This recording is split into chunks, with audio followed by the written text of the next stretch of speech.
இன்றைய திருப்பலி வாசகங்கள். பொதுக்காலம் 17ஆம் வாரம் ஞாயிறு. முதல் வாசகம்.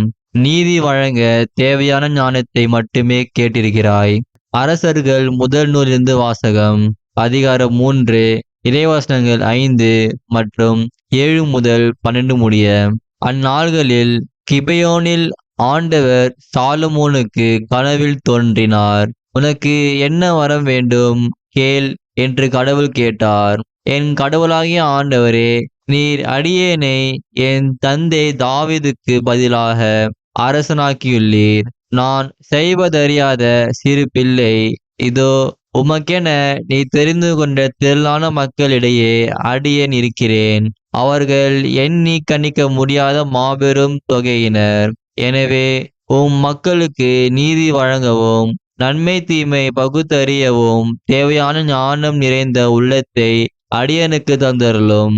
இல்லாவிடில் உமக்குரிய இம்மாபெரும் மக்கள் இனத்திற்கு நீதி வழங்க யாரால் இயலும் என்று கேட்டார். சாலமோன் இவ்வாறு கேட்டது ஆண்டவருக்கு உகந்ததாய் இருந்தது.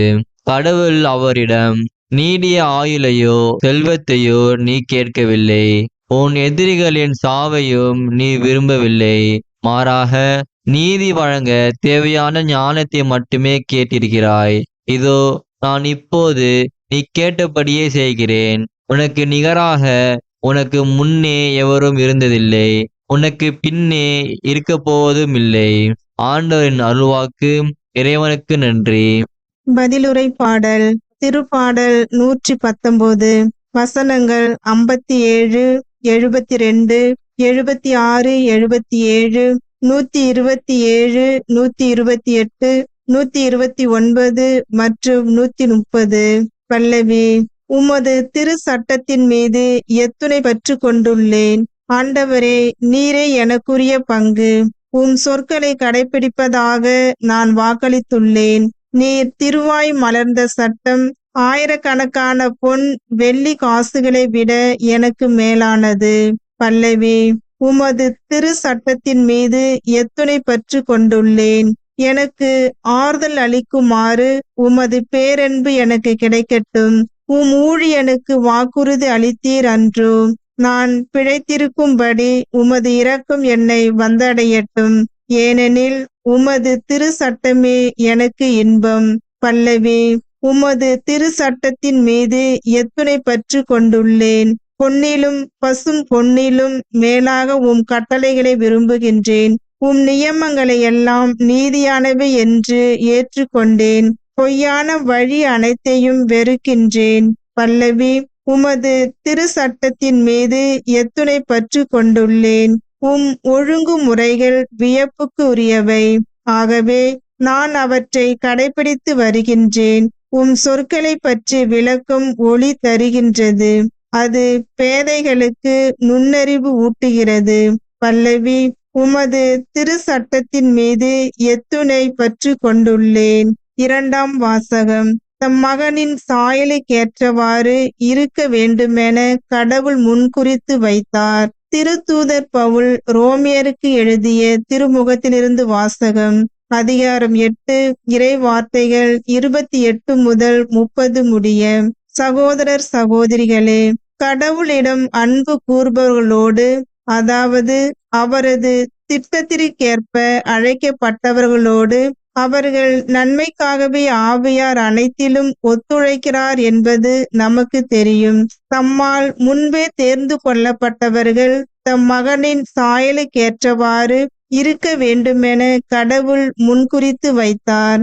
அச்சகோதரர் சகோதரிகள் பலருள் தம் மகன் தலைப்பேரானவராய் இருக்க வேண்டுமென்றே இப்படி செய்தார்.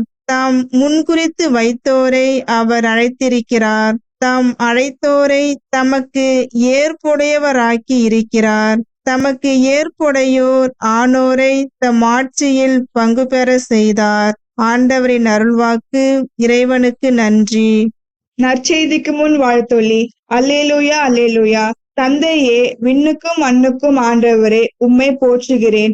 ஏனெனில் விண்ணரசின் மறைபொருளை குழந்தைகளுக்கு வெளிப்படுத்தினீர். அல்லேலூயா, அல்லேலூயா. நற்செய்தி வாசகம். தமக்குள்ள யாவற்றையும் விற்று அந்த நிலத்தை வாங்கிக் கொள்கிறார். மத்தேயு எழுதிய தூய நற்செய்தியிலிருந்து வாசகம். அதிகாரம் 13 இறை வசனங்கள் 44 முதல் 52 முடிய. அக்காலத்தில் இயேசு மக்களை நோக்கி கூறியது: ஒருவர் நிலத்தில் மறைந்திருந்த புதையல் ஒன்றை கண்டுபிடிக்கிறார். அவர் அதை மூடி மறைத்துவிட்டு மகிழ்ச்சியுடன் போய் தமக்குள்ள யாவற்றையும் விற்று அந்த நிலத்தை வாங்கிக் கொள்கிறார். விண்ணரசு இப்புதையலுக்கு ஒப்பாகும். வணிகர் ஒருவர் நல் முத்துக்களை தேடி செல்கிறார். விலை உயர்ந்த ஒரு முத்தை கண்டவுடன் அவர் போய் தமக்குள்ள யாவற்றையும் விற்று அதை வாங்கிக் கொள்கிறார். விண்ணரசு அந்நிகழ்ச்சிக்கு ஒப்பாகும். விண்ணரசு கடலில் வீசப்பட்டு எல்லா வகையான மீன்களையும் வாரி கொண்டு வரும் வலைக்கு ஒப்பாகும். வலை நிறைந்ததும் அதை இழுத்து கொண்டு போய் கரையில் உட்கார்ந்து நல்லவற்றை கூடைகளில் சேர்த்து வைப்பர், கெட்டவற்றை வெளியில் எறிவர். இவ்வாறே உலகம் முடிவிலும் நிகழும். வானதூதர் சென்று நேர்மையாளரிடையே இருந்து தீயோரை பிரிப்பர். பின் அவர்களை தீச்சுவலையில் தள்ளுவர். அங்கே அழுகையும் அங்கலாய்ப்பும் இருக்கும்.